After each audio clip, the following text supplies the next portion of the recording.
Right guys, Tel from TH Trees. Did a little video about stubs, but I had to delete it because it was not articulated in the way I would like to articulate things. It was 5 in the morning, I was knackered, so grumpy. Anyway, stubbing trees, does it matter? Not really, as long as you don't do it religiously, as in it's not something you do as part of good practice, it's something you do as a last resort. When we reduce any tree, we will always try and reduce it to a growth point, mainly because, you know, that's what I think is best for the tree. Unfortunately, you're always going to stub a tree somewhere, somehow. It's just not avoidable. Also, customer specifications and what's best for the tree seldom go hand in hand. And you have to remember, we're not ecologists, we're not conservationists, we're not arboriculturists, we are arborists, tree surgeons. We cut trees. And we cut trees for our customers where they want them cut. We can educate them as best we can, but they still want what they want, and they want it where they want it. You know, that's what we provide, a tree service, a tree cutting service. Some people get on their high horse about leaving stubs and that, but the only way you could avoid leaving stubs is to cut a tree in a way the customer doesn't want, and then they're not going to use you again because you didn't do what they wanted.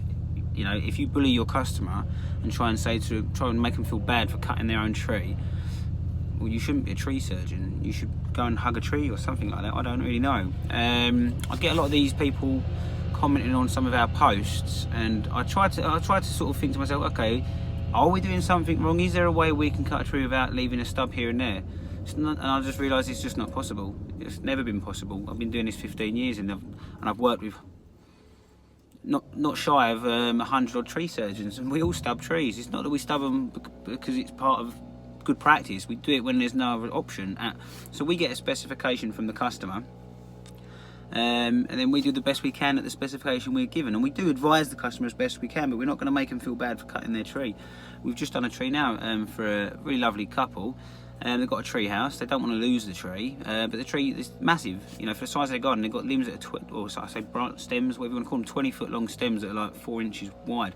They're worried they're going to snap over in the wind, and they will snap over in the wind. Then they'll smash all the sheds around the, you know, all the other neighbours' sheds that are near them, costing them money. So the compromise was to reduce the tree down just above the tree house, so that you can retain the tree house, but also it removes that risk. You know, the tree's going to throw out a load of new shoots. It's going to cover that entire area.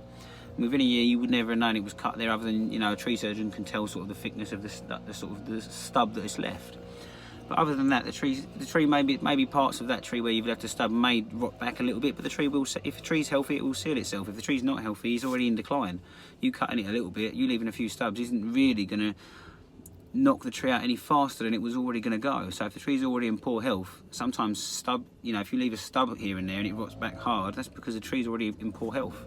But in general, as long as you don't do stubbing is basically cutting off a tree, cutting the branch, terminating the branch, and there's no growth junctions there, and that's stubbing. It is unavoidable. I can't think of a way it wouldn't be unavoidable. You know, we're here to do the best for our customers. We educate them as best we can. When they give us a spec, we always advise them the best, you know, where to go within that spec that's going to be better for the tree, better for them overall. And we try to do what's best for both the customer and the tree. And unfortunately, the customer does always come before the tree. They are paying for a service. If you do not provide the service they want, why would they pay you? You know, and there's no point getting ethical about cutting trees. We cut trees. You know, trees should never be cut. But then again, you know, we decided to put fences and conservatories and houses and paths and roads under trees. So therefore, trees need to be maintained. Otherwise, you know, the tree probably never was maintained 100 years ago, whatever it was. Branches would snap out and kill people, break things, break houses, bust cars. So now we have tree surgeons that maintain trees within the urban environment, the commercial environment. So my take on it is stubbing is necessary, but it should be the last option when there's no better option. And that really sums it all up. Please share your comments. I know a hell of a lot more people agree with me than disagree with me. That's because I like to think that I try and apply logic to problems. And unfortunately, using logic doesn't mean you do what you want, you do what has to be done, you know. Anyway, thank you for watching. Again, if you want to subscribe, crack on. If you want to comment, please do. Try not to swear and be abusive. It's still a business, it's just a channel for my customers mainly, but I don't mind conversing with other tree surgeons because it's, you know, it's nice to learn from each other. So keep it clean, be constructive, be negative in a constructive way, and that's fine. Just don't be an arsehole. Thanks for watching.